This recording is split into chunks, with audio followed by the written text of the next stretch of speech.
The political system in India is such that it is very hard for any government which is currently in power to have a long-term 50-year vision. The system is such that the system is unstable. Every 5 years there's an election, and you don't really know who's going to come to power in the next term. So it's really hard for India to have a long-term vision. So I expect that every single political party which aspires to be in power or which is in power right now would have a long-term vision for the country, but it has never been explicitly stated. So, for instance, the current government of India, which is the ruling party is the BJP, it has never published a 50-year vision or a vision 2047 as such for India. As far as I know, it's not been done, and neither has any other political party. So the system is such that it is not possible for a party to be sure that it's going to be in power for the next 20 years or 30 years.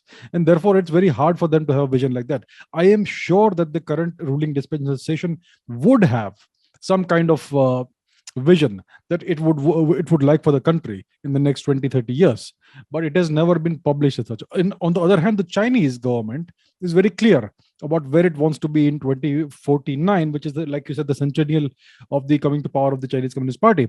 They aspire to replace and displace the US as the global hegemonic power, the sole superpower in the world. So they are very clear about that.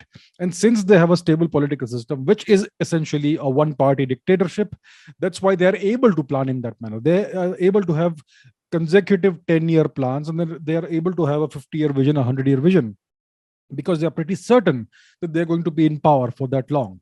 In a democracy, we have a different kind of setup, so we're not quite sure where we're going to be. On the other hand, if you take a third example, the United States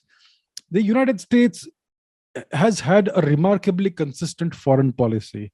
Whichever dispensation comes to power, whether it's the Democrats or the Republicans or whoever is the president, the foreign policy is remarkably consistent, which points to the existence of what is colloquially called the deep state, which is the true power, where the true power really resides in the United States.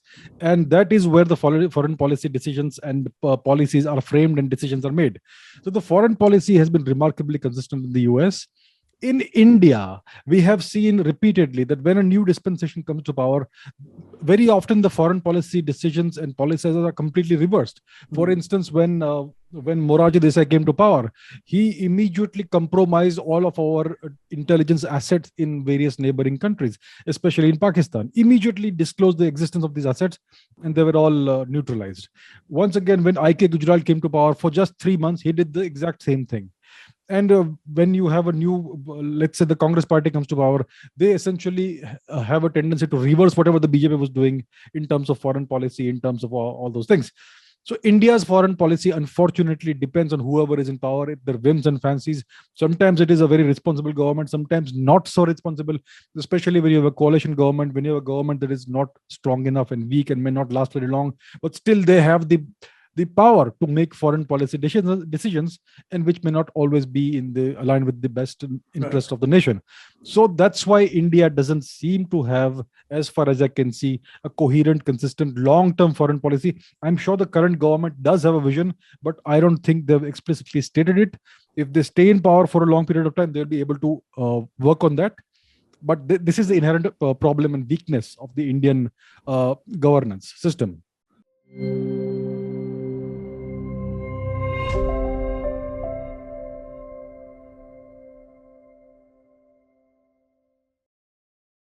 Please remember to subscribe to us and switch on the notifications for this channel.